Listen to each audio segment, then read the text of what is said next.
한국경제신문. 통계 바구니 상승폭 더 커진 서울 집값 81주 만에 최고. 본 기사의 내용은 한국경제신문 신현수 기자의 기사 내용입니다. 솔로몬 스토어의 신현기입니다. 본 내용이 좋다고 생각되시면 구독과 좋아요 눌러주시면 저에게 많은 격려와 힘이 되어 좀 더 좋은 내용으로 보답하겠습니다.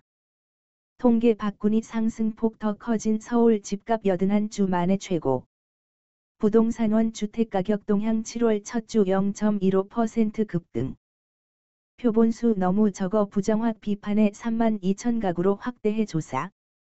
기존 방식 상승률 0.13%보다 높다. 한국부동산원이 매주 발표하는 주간 아파트 가격 통계의 표본을 늘리자 서울 아파트값 상승폭이 기존보다 크게 확대된 것으로 나타났다. 그동안 부동산원 통계는 민간 통계에 비해 표본수가 지나치게 적어 정확성이 떨어진다는 비판을 받아왔다. 그러나 조사 방식 등의 한계 때문에 여전히 민간에 비해 시장 상황을 객관적으로 반영하지 못한다는 지적이 나온다. 이달부터 표본 아파트 3.4배 늘려. 8일 한국부동산원이 발표한 7월 첫째 주 주간 아파트 가격 동향에 따르면 이번 주 5일 기준 서울 아파트 가격은 전주 대비 0.15% 올라 지난주 0.12% 보다 상승률이 0.03%포인트 확대된 것으로 조사됐다. 앞서 15억 원 초과 아파트 대출 금지 규제가 담긴 12.16 대책이 발표되기 직전인 2019년 12월 셋째 주 0.20%. 후 81주 만에 최고 상승률이다.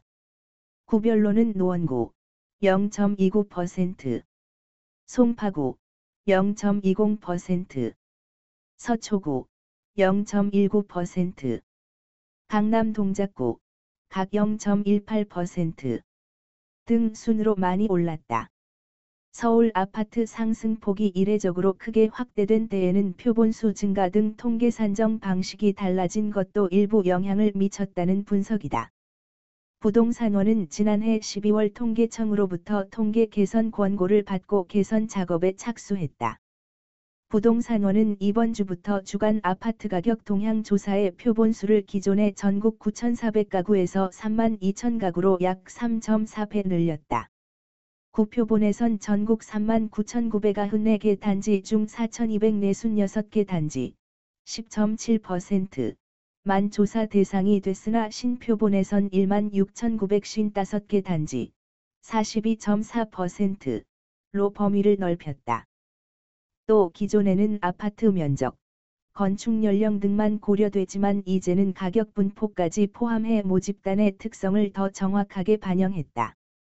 새로운 표본 중 3억 원 이하 아파트가 차지하는 비중은 58.6%, 18,754가구로 실제 전국 아파트 994만 9,925가구 중 3억 원 이하 아파트가 차지하는 비중 57.9%. 과 흡사하다. 부동산원 관계자는 외부지수검증위원회와 전문가 자문회의 등을 거쳐 새로운 표본을 시계열 통계로 이용해도 문제가 없다는 것을 검증받았다고 설명했다. 이번 주 구표본을 적용한 서울 아파트 가격 상승률은 0.13%로 신표본 0.15%, 적용 시보다 상승률이 0.02%포인트 낮게 나타났다. 노원구는 구표본 상승률이 0.28%로 역시 신표본 0.29%보다 낮았다.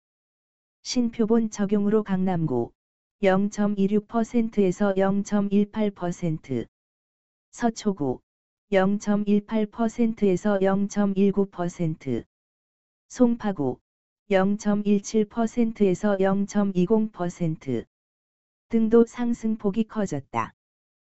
부동산원 0.15% vs 킬로바이트 0.27%. 국토교통부 산하 공공기관인 부동산원이 발표하는 통계는 주택가격 관련 국가 승인 통계로 정부 부동산 정책 결정의 근거로 활용된다. 그러나 그간 킬로바이트 부동산 등 민간 기관이 집계하는 통계에 비해 시장 상황을 제대로 반영하지 못한다는 지적을 받아왔다. 킬로바이트 부동산은 매주 아파트 3327가구를 포함한 총 34,495가구 주택에 대해 조사해왔다. 지난해 12월 마지막 주 대비 지난주까지 서울 아파트값 상승률은 킬로바이트 부동산 조사 결과 8.3%인 것으로 나타났으나 부동산원 조사는 2.29% 상승에 그친다. 부동산원이 이달부터 산정 방식을 개선했지만 여전히 민간과 차이가 크다는 지적도 나온다. 킬로바이트 부동산이 조사한 이번 주 서울 아파트값 상승률은 0.27%로 부동산원 조사 0.15% 대비 상승률이 훨씬 높다. 부동산원 통계는 소속 직원 약 300명이 실거래 가격을 바탕으로 중개업소와 호가 등을 참고해 거래 가능 가격을 산출한다. 킬로바이트 부동산은 지역 중개업소의 표본 아파트의 시세를 하한가, 일반가, 상한가 등으로 나누어서 입력하도록 하는 방식이다. 시장에선 대체적으로 부동산원의 통계가 상대적으로 더 보수적이라는 평가가 많다. 정부기관 직원인 부동산원 조사자보다 일선 중개업소가 체감하는 시세가 시장 변동을 더 빠르게 반영할 가능성이 높아서다. 김규정 한국투자증권 자산승계연구소장은 시장 분위기를 제대로 파악하려면 킬로바이트 등 민간 통계를 보는 게 낫다고 여기는 경우가 대부분이라며 부동산원 통계가 개선됐지만 여전히 민간과 격차가 있다고 강조했다. 본 내용이 좋다고 생각되시면 구독과 좋아요 눌러주시면 저에게 많은 격려와 힘이 되어 좀 더 좋은 내용으로 보답하겠습니다. 솔로몬 스토어의 신현기입니다.